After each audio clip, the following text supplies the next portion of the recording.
I'll make a little video for you guys here real quick. Show you a little progress we've made. So we had this tank put in this summer. It's water storage for my feed pins, because I just didn't have any storage, and I was watering everything off.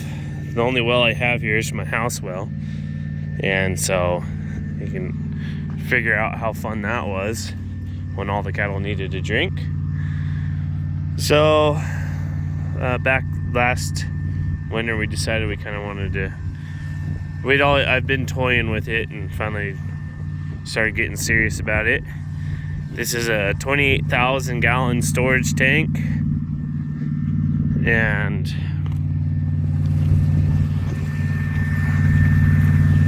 got our overflow there, our inlet there. So I ran the inlet on the outside, and it is just filled off my irrigation well, which I had a couple valves on the outside and just filled it off the irrigation well. That way, I'd always planned on filling it with this well, but the pipe comes up above the ground and is always above the ground, and I decided I did not want to go from there back underground and under this tank. And the reason why, because it would never drain there. You know, it would come out, drop back down, and it would never drain. It'd always be a point to freeze. And so then we have I'll just show it to you. There's our suction pipe, and obviously we need to do a little bit more. We're gonna either shorten this hose or take it out, and we're just gonna go to a 3-inch suction line, because that's just that underground, that plastic pipe, and it's just doesn't have enough flex to it. So I wanted to run this pipe here so we could take it on and off and drain it in the wintertime, because it will freeze, and it's so stiff that it's a mess unless you got two people. And then we come in here. This is my little pump shack that we put in here. The pipes come from, I should probably leave the door open. So what we did is we just tied into our fill line. This one comes from the tank, runs up to this pump. I put 2 pressure tanks on it, and then we go back, and this just ties into the water line I already have. It's got a set of backflow preventers on it. The thing about it is, if something happens in here, I can still fill all my tanks off my other well that I'd always done. So I've got a series of valves. I'm not going to move the insulation for that, but it has a backflow preventer to keep this from backfeeding into the line, which I'm going to take that out because I have another water valve system, and then I'll just be feeding all my feed pins off this. But right now we've had a super mild winter, so I haven't put a lot in here, and this is all just something we've been working on. I don't have my ceiling insulated yet. Got my walls done for the most part. It stays really warm in here. But I bought this. I've got 2 different pumps that I bought. This just happened. This is the one I put in. And at first I just had that little pressure tank. This is for like a sprinkler system. A small irrigation system, and I kept having an issue with this thing just kicking on and off, on and off, on and off. And I thought my pressure tank was too small, which it is. The tank's too small. So I plumbed these 2 tanks in, and I kept having the same problem. And then it clicked to me. I was hearing it backfeed back through the pump. So the backflow preventer in the pump is actually was no good. I think this was a Harbor Freight pump, so yeah, something like that. It may have been from Northern Tool. It's probably Harbor Freight. So I actually had to come back in, take my pipe apart, and actually put a backflow preventer in my suction line, so it would because the tanks would pressurize it, run it back through the pump, and then it just kick it back on again. So I switched out my pressure switch to what my tanks are supposed to be, and yeah, it's been working amazing ever since then. This is my main power in here, so I'm just running it off of little 110, and it's working great. I need to put another heat lamp in here, and I can put some heat tape on here too, but it stays really warm in here. So yeah, that's kind of what's going on.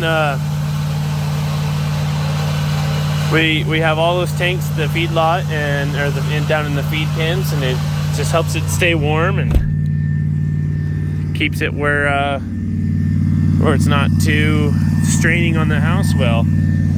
We use tin. We'll have to come back and put some dirt up against it. I don't have this side done yet, and I'm short 1 piece of trim.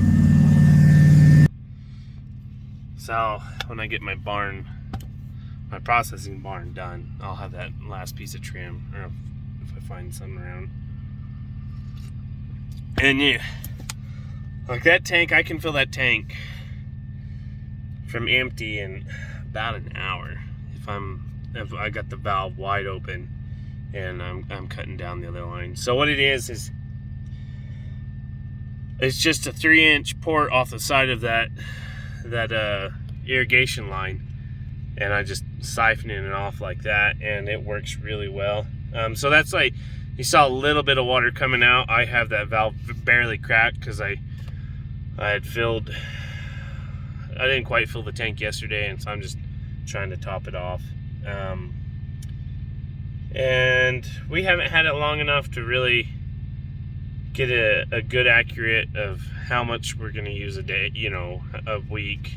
But it's quite a bit, a lot more than you think, a lot more than I ever thought. I thought it would last me quite a while. It doesn't. So the main thing is I didn't have any other way to water anything, like if my house well went down, and I already have this here, and it's got the storage, and I can fill this and not strain that house pump. It's just a night and day difference. I'm glad I did it. I was gonna build it myself. This is one of the things I have not built myself. I hired a guy to do it. I was looking at buying a pre-built tank, a vertical tank, and this was like $1,000 more, minus I still would have had to put like another pump in, but yeah, I think it was about $1,000 more. The vertical tank was 12,000, 11,000 gallons.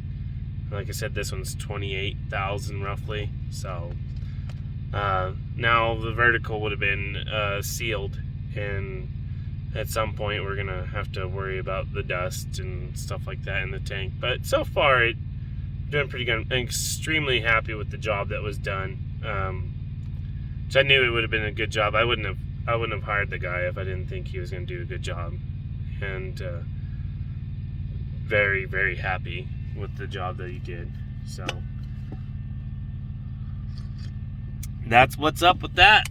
I've got some other stuff going on. Processing barn framework is up, besides one